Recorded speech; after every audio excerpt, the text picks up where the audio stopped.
low-achieving Latino students. Ready for that check? Ready for that check? FICA levied on their low wages will not support many of us in the manner in which we like to get used to.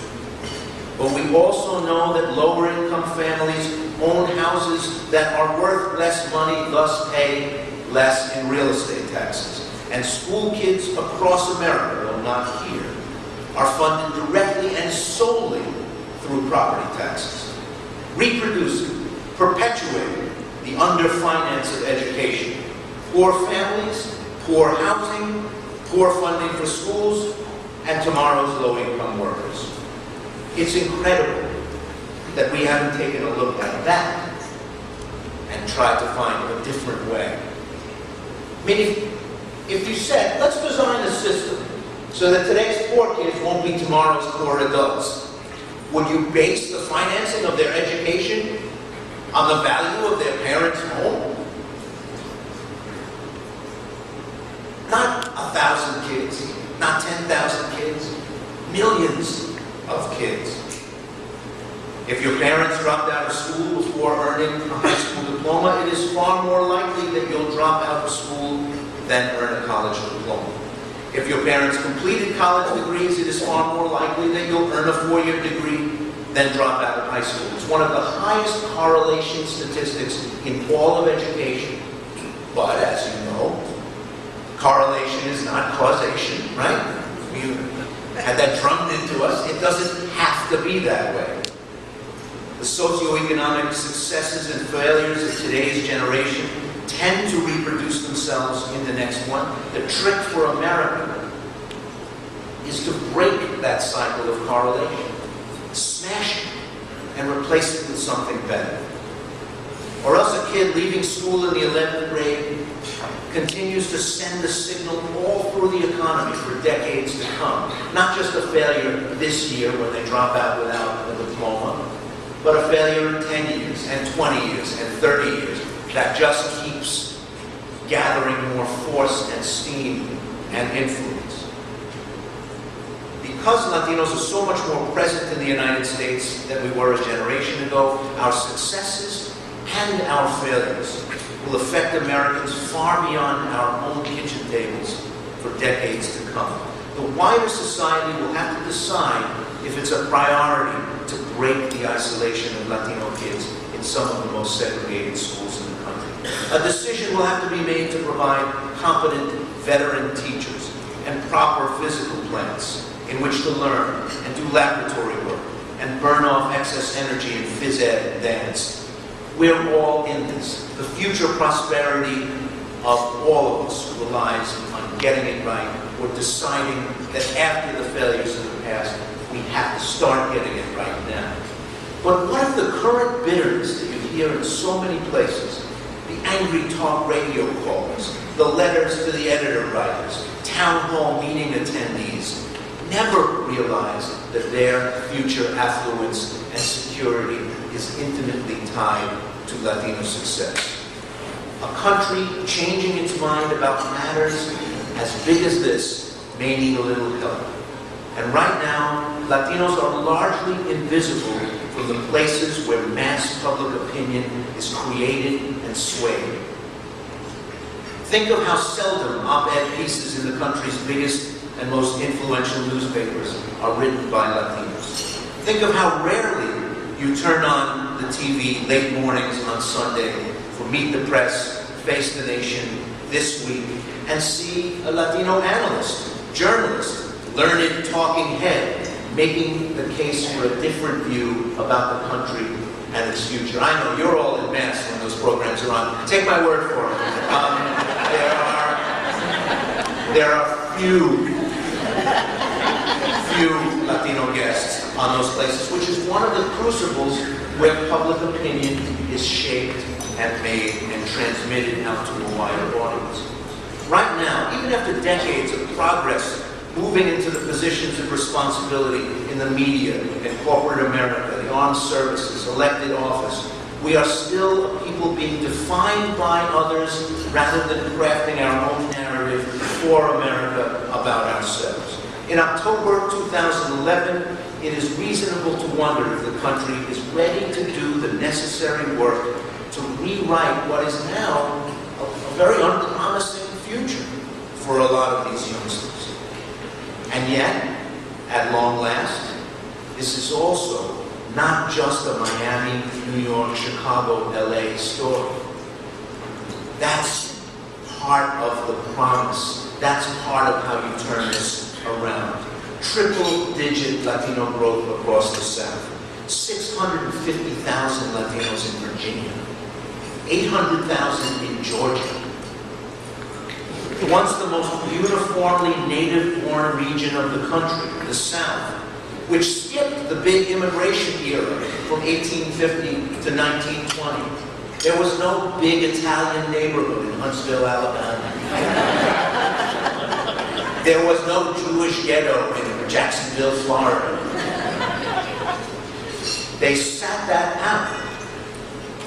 But now the South is becoming a different place and joining the national conversation about these matters that was entered into 160 years ago by Chicago. You can see it in school systems that once fought integration. That was the big battle that they had. Integration. Now they have to hire ESL teachers. It's a different debate. The 2012 election will be a watershed. The recent census data is already resulting in new districts across America where Latino candidates have a decent shot at winning. 50,000 U.S.-born Latinos a month. 50,000 a month turn 18 and become eligible to vote. With significantly more than half of the Latino population either under 18 or not citizens. If you want to make political progress, you have to register more of those 50,000 a month native-born if you're going to have any impact in the outcomes. So that's, for those of you who are in that end of the business, you've got your work cut out for you. Get those registrars trained. Or this will be a voting population that continues to underpunch its weight nationally, even as it represents margins of victory in a bunch of states in the Northeast, Southwest, and West.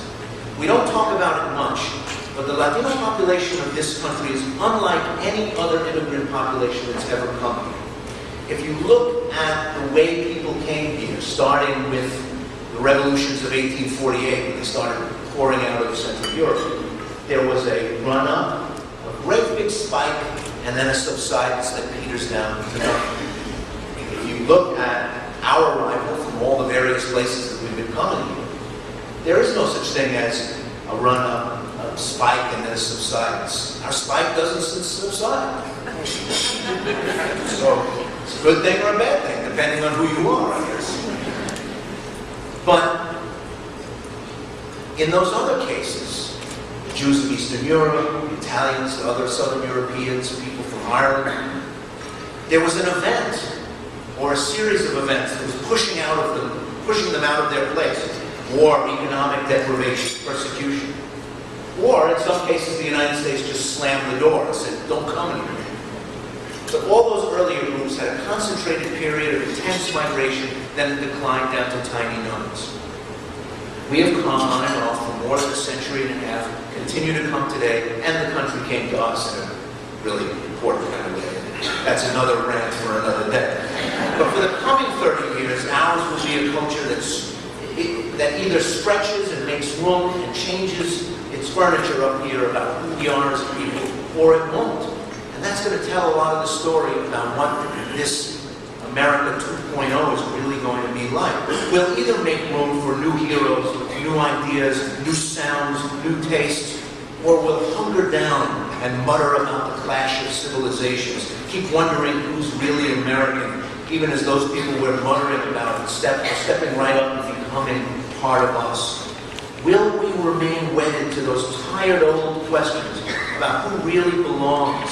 Keep having the same arguments over and over. Can Americans wrap their head around a future that makes this country still distinct from places everywhere and still very much home to a distinct culture at the same time as it becomes more Latin, more Asian, more African? The late Samuel Huntington in Who Are We? The Challenges to America's National Identity answered simply no. No, we won't change. We won't stretch. We won't make room. As Latinos move to become the single largest population group in the United States, they will not master English, says Huntington. They will not get the hang of democracy. They will not open themselves to absorb the Anglo-American model for running a society. I would submit to you that the late Professor Huntington will turn out to be wrong. His book,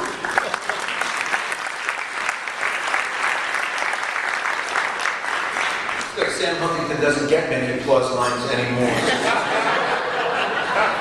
His book reads like that of a man who has never visited a barrio anywhere, never gone to an elementary school in a Latino neighborhood, never watched as a Miami audience sings product jingles for soft drinks and detergents in Spanish, under the gentle prodding of a Chilean son of German Jewish refugees named Mario Luis Kreuzberger Blumenfeld.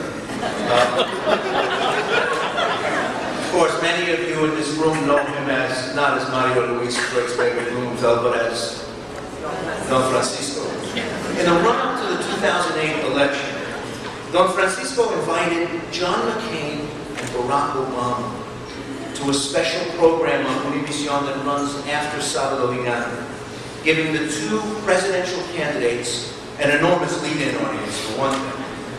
But also, this to me, I was getting choked up sitting on the couch at home, because this was one of those moments where something feels really big, like something really big is happening. When John McCain and Barack Obama sit down for lengthy and serious interviews with Don Francisco after Sábado Gigante. Because